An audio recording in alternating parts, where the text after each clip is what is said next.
Hi friends, ಹೇಗಿದ್ದೀರಲ್ಲ? ಇವತ್ತು ನಾನು chicken fry ಬ್ಯಾಚುಲರ್ಗೋಸ್ಕರ ಬೇಗನೆ ರೆಡಿ ಆಗುವಂಥ ಚಿಕನ್ ಫ್ರೈ ಮಾಡಿದ್ದೀನಿ.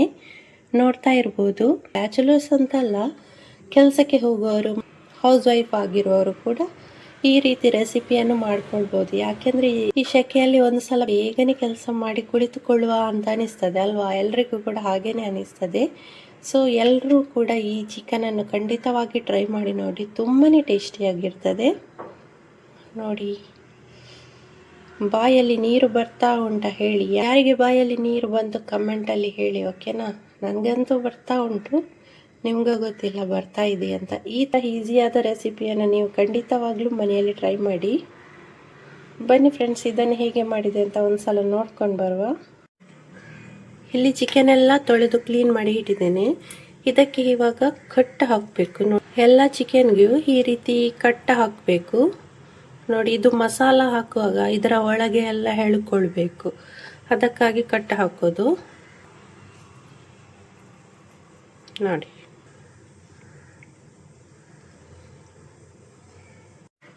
ಇವಾಗ ಚಿಕನ್ಗೆಲ್ಲ ಕಟ್ಟು ಹಾಕೊಂಡಿದ್ದೀನಿ, ನೋಡ್ತಾ ಇರ್ಬೋದು. ಇವಾಗ ಇದನ್ನು ಮ್ಯಾರಿನೇಟ್ ಮಾಡ್ಕೊಳ್ಬೇಕು. ಇದಕ್ಕಾಗಿ 1 ಕಪ್ ಆಗುವಷ್ಟು ಮೊಸರು ತಗೊಂಡಿದ್ದೀನಿ. ಮೊಸರು ಸ್ವಲ್ಪ ಗಟ್ಟಿಯಾಗಿದ್ದರೆ ಚೆನ್ನಾಗಿರ್ತದೆ, ಮತ್ತು ಸ್ವಲ್ಪ ಹುಳಿ ಆಗಬೇಕು. ಇಲ್ಲಿ ಚಿಕನ್ಗೆ ಬೇರೆ ಏನು ಹುಳಿ ಅಂಶ ಯಾವುದೂ ಹಾಕೋದಿಲ್ಲ, ಟೊಮೆಟೊ ಹಾಕೋದಿಲ್ಲ, ಮತ್ತು ಲಿಂಬೆಹಣ್ಣು ಅಂತ ಹಾಕೋದಿಲ್ಲ. ಸೊ ಸ್ವಲ್ಪ ಹುಳಿ ಇದ್ದರೆ ಚೆನ್ನಾಗಿರ್ತದೆ ಅಂತ. ಸ್ವಲ್ಪ ಅರಶಿನ ಹಾಕ್ಕೊಳ್ತಿದ್ದೀನಿ. ಅರಶಿನ ಇಲ್ಲಿ ಬೇಕೇ ಬೇಕು, ಸ್ಕಿಪ್ ಮಾಡಲಿಕ್ಕೆ ಇಲ್ಲ. ಮತ್ತು 1.5 ಟೇಬಲ್ ಸ್ಪೂನ್ ಆಗುವಷ್ಟು ಚಿಲ್ಲಿ ಪೌಡ್ರ್ ಹಾಕ್ಕೊಳ್ತಿದ್ದೀನಿ. 1 ಟೇಬಲ್ ಸ್ಪೂನ್ ಆಗುವಷ್ಟು ಕೊತ್ತಂಬರಿ ಪೌಡ್ರ್ ಹಾಕ್ಕೊಳ್ತಿದ್ದೀನಿ. 1/4 ಟೀ ಸ್ಪೂನ್ ಆಗುವಷ್ಟು ಗರಂ ಮಸಾಲೆ ಪೌಡ್ರ್ ಹಾಕ್ಕೊಂಡಿದ್ದೀನಿ. ರುಚಿಗೆ ತಕ್ಕಷ್ಟು ಉಪ್ಪು, 1 ಟೀ ಸ್ಪೂನ್ ಆಗುವಷ್ಟು ಶುಂಠಿ ಬೆಳ್ಳುಳ್ಳಿ ಪೇಸ್ಟ್ ಹಾಕ್ಕೊಳ್ತಿದ್ದೀನಿ. ಮತ್ತು ಸ್ವಲ್ಪ ಕರಿಬೇವು ಹಾಕ್ಕೊಳ್ತಿದ್ದೀನಿ. ಕರಿಬೇವು ಬೇಕಾದರೆ ಹಾಕ್ಕೊಳ್ಳಿ, ಇಲ್ಲಾದರೆ ಬೇಡ. ನನಗೆ ಕರಿಬೇವು ಫ್ಲೇವರ್ ತುಂಬ ಇಷ್ಟ, ಅದಕ್ಕೆ ಹಾಕ್ಕೊಂಡಿದ್ದೀನಿ. ಇವಾಗ ಇದನ್ನು ಚೆನ್ನಾಗಿ ಮಿಕ್ಸ್ ಮಾಡಬೇಕು. ಇದು ಬ್ಯಾಚುಲರ್ಸ್ನವರಿಗೆ, ಮತ್ತು ಬೇಗನೆ ಕೆಲಸಕ್ಕೆ ಹೋಗೋವರಿಗೆ, ಮತ್ತು ಮನೆಯಲ್ಲಿ ಇದ್ದವರಿಗೂ ಕೂಡ ಬೇಗನೆ ಆಗುವಂಥ ರೆಸಿಪಿ. ಎಲ್ಲರೂ ಕೂಡ ಅದನ್ನೇ ಯೋಚನೆ ಮಾಡೋದು. ಯಾವಾಗ ಒಂದು ಸಲ ಕೆಲಸ ಆದರೆ ಒಂದು ಒಳ್ಳೆ ಮೊಬೈಲಲ್ಲಿ ರೀಲ್ಸ್ ನೋಡಿ ಕೂತ್ಕೊಳ್ಬೋದು, ಒಳ್ಳೊಳ್ಳೆ ವಿಡಿಯೋ ನೋಡ್ಬೋದು, ಅದನ್ನೇ ಯೋಚನೆ ಮಾಡ್ತೀವಿ ಅಲ್ವಾ? ಅದಕ್ಕೋಸ್ಕರ ಎಲ್ರಿಗೂ ಬೇಗನೆ ಆಗುವಂಥ ರೆಸಿಪಿಯನ್ನು ಇವತ್ತು ನಿಮ್ಮ ಜೊತೆ ಶೇರ್ ಮಾಡ್ತಿದ್ದೀನಿ. ಬೇಗನೂ ಆಗ್ತದೆ ಮತ್ತು ತುಂಬ ಟೇಸ್ಟಿ ಕೂಡ ಇರ್ತದೆ. ಇದು ಚೆನ್ನಾಗಿ ಮಿಕ್ಸ್ ಮಾಡಬೇಕು. ಮಸಾಲ ಎಲ್ಲ ಚಿಕನ್ ಅದು ಕಟ್ಟು ಮಾಡಿದ್ವಲ್ಲ, ಅದರ ಒಳಗೆ ಹೋಗಿ ಎಳ್ಕೊಳ್ಬೇಕು. ಚೆನ್ನಾಗಿ ಮಿಕ್ಸ್ ಆಗಿದೆ, ನೋಡ್ತಾ ಇರ್ಬೋದು. ಇವಾಗ ಇದನ್ನು 1/2 ಅವರ್ ಆಗುವಷ್ಟು ಫ್ರಿಜ್ಜಲ್ಲಿ ಇಡಿ. ಯಾಕೆಂದರೆ ಫ್ರಿಜ್ಜಲ್ಲಿ ಇಟ್ಟರೆ ಮಸಾಲೆ ಎಲ್ಲ ಬೇಗನೆ ಎಳೀತದೆ ಮತ್ತು ಫ್ರೈ ಮಾಡುವಾಗ ಬೇಗನೆ ಫ್ರೈ ಆಗ್ತದೆ. ಅದಕ್ಕೋಸ್ಕರ ಫ್ರಿಜ್ಜಲ್ಲಿ ಇಡೋದು. ಇವಾಗ ಬ್ಯಾಚುಲರ್ಸ್ ಎನಿಸ್ಬೋದು, ಬೇಗನೆ ಹೇಳಿದ್ದಾರೆ, ಅರ್ಧ ಗಂಟೆ ಉಂಟು ಇದಕ್ಕೆ ಅಂತ. ಬೇಗನೆ ಇದನ್ನು ರೆಡಿ ಮಾಡಿ ಫ್ರಿಜ್ಜಲ್ಲಿ ಇಟ್ಟು ಬೇರೆ ಕೆಲಸ ಮಾಡ್ಕೊಳ್ಬೋದಲ್ವಾ? ಇದನ್ನು ಬೇಗ ಒಂದ್ಸಲ ರೆಡಿ ಮಾಡಿ ಬೇರೆ ಕೆಲಸ ಮಾಡುವತ್ತಿಗೆ ಇದು ರೆಡಿ ಆಗಿರ್ತದೆ. ಓಕೆ, ಇವಾಗ ಇದನ್ನು ಫ್ರಿಜ್ಜಲ್ಲಿ ಇಡುವ. ಮೊದಲಿಗೆ ಗ್ಯಾಸ್ ಆನ್ ಮಾಡ್ತಿದ್ದೀನಿ. ಇದಕ್ಕೆ ಒಂದು ಫ್ರೈಯಿಂಗ್ ಪ್ಯಾನ್ ಅಥವಾ ಬಾಣಲೆ, ಈ ಥರ ಬಾಣಲೆ ಏನಾದರೂ ಹಿಡಿ, ಓಕೆನಾ? ಫ್ರೈಯಿಂಗ್ ಪ್ಯಾನಲ್ಲಿ ಆಚೆ ಈಚೆ ಎಣ್ಣೆ ಎಲ್ಲ ರಟ್ತದೆ ಅಲ್ವಾ? ಅದಕ್ಕೋಸ್ಕರ ನಾನು ಇದರಲ್ಲಿ ಮಾಡ್ಕೊಳ್ತಿದ್ದೀನಿ. ಇದಕ್ಕೆ ಸ್ವಲ್ಪ ಆಯಿಲ್ ಹಾಕ್ಕೊಳ್ತಿದ್ದೀನಿ.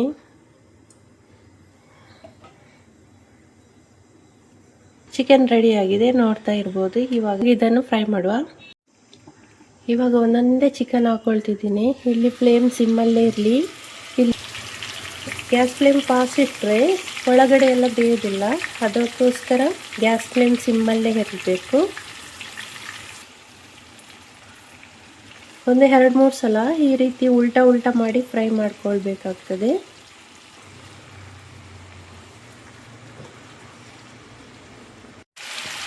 ಒಂದು ಸಲ 2 ಕಡೆ ತಿರುಗಿಸ್ಕೊಂಡಿದ್ದೀನಿ. ಇವಾಗ ಇನ್ನೊಂದು ಸಲ ವಾಪಸ್ಸು 2 ಕಡೆ ತಿರುಗಿಸಿ ಫ್ರೈ ಮಾಡ್ಕೊಳ್ಬೇಕು. ಸ್ಲೋ ಫ್ಲೇಮಲ್ಲಿ 2 ಸಲ ಉಲ್ಟಾ ಮಾಡಿ ಫ್ರೈ ಮಾಡಿದ್ದೇವಲ್ವ, ಇವಾಗ ಗ್ಯಾಸ್ ಫ್ಲೇಮ್ ಫಾಸ್ಟ್ ಇಡಬೇಕು. ಇವಾಗ ಚಿಕನ್ ಫ್ರೈ ರೆಡಿಯಾಗಿದೆ, ನೋಡ್ತಾ ಇರ್ಬೋದು. ಬ್ಯಾಚುಲರ್ಸ್ಗಳು ಈಸಿಯಾಗಿ ಇದನ್ನು ಮಾಡ್ಕೊಳ್ಬೋದು ಮನೆಯಲ್ಲೇ. ಇದನ್ನು ಈಗ ಒಂದು ಪ್ಲೇಟಿಗೆ ತೆಗೆದು ಇಟ್ಕೊಳ್ತಿದ್ದೀನಿ.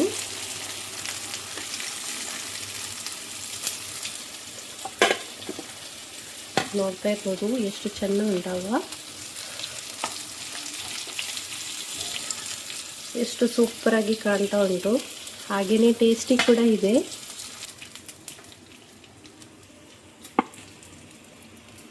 ನೋಡಿ, ಈಗ ಉಳಿದಿರುವ ಚಿಕನನ್ನು ಕೂಡ ಫ್ರೈ ಮಾಡ್ಕೊಳ್ತಿದ್ದೀನಿ. ಉಳಿದ ಚಿಕನನ್ನು ಫ್ರೈ ಮಾಡುವಾಗ ಇದನ್ನು ತೆಗಿಬೇಕು, ಇಲ್ಲಾಂದರೆ ಎಲ್ಲ ಚಿಕನ್ಗೆ ಇದು ಹಿಡಿತದೆ. ಈಗ ಪುನಃ ಗ್ಯಾಸನ್ನು ಸಿಮ್ಮಲ್ಲಿಟ್ಟು ಉಳಿದ ಚಿಕನನ್ನು ಫ್ರೈ ಮಾಡ್ತಿದ್ದೀನಿ.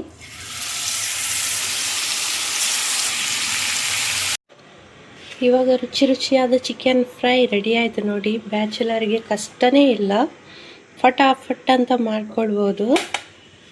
ಇನ್ನೂ ಇಷ್ಟು ಬಾಕಿ ಇದೆ, ಇದನ್ನು ಮತ್ತೆ ಮಾಡ್ತೀನಿ. ನಾನು ಒಬ್ಬಳಿಗೆ ತಿನ್ನೋದು, ಇಷ್ಟು ತಿನ್ನಲಿಕ್ಕೆ ಆಗೋದಿಲ್ಲ ನನಗೆ. ಆದರೂ ಸ್ವಲ್ಪ ತಿಂದು ಮತ್ತೆ ಸ್ವಲ್ಪ ಲೇಟ್ ತಿಂತೀನಿ. ಇನ್ನೂ ಇಷ್ಟು ಇದೆ ನೋಡಿ, ಇದನ್ನು ಫ್ರಿಜ್ಜಲ್ಲಿಟ್ಟು ನಾಳೆ ಮಾಡ್ತೀನಿ. ಈ ನನ್ನ ಚಿಕನ್ ಫ್ರೈ ರೆಸಿಪಿ ನಿಮಗೆ ಇಷ್ಟವಾದಲ್ಲಿ ಲೈಕ್ ಶೇರ್ ಮಾಡೋದನ್ನು ಖಂಡಿತ ಮರಿಬೇಡಿ. ಮತ್ತು ನನ್ನ ಚಾನಲ್ಗೆ ಸಬ್ಸ್ಕ್ರೈಬ್ ಕೂಡ ಆಗಿ ಮುಂದಿನ ಹೊಸ ರೆಸಿಪಿಯೊಂದಿಗೆ ಭೇಟಿಯಾಗೋಣ. ಅಲ್ಲಿ ತನಕ ಬಾಯ್.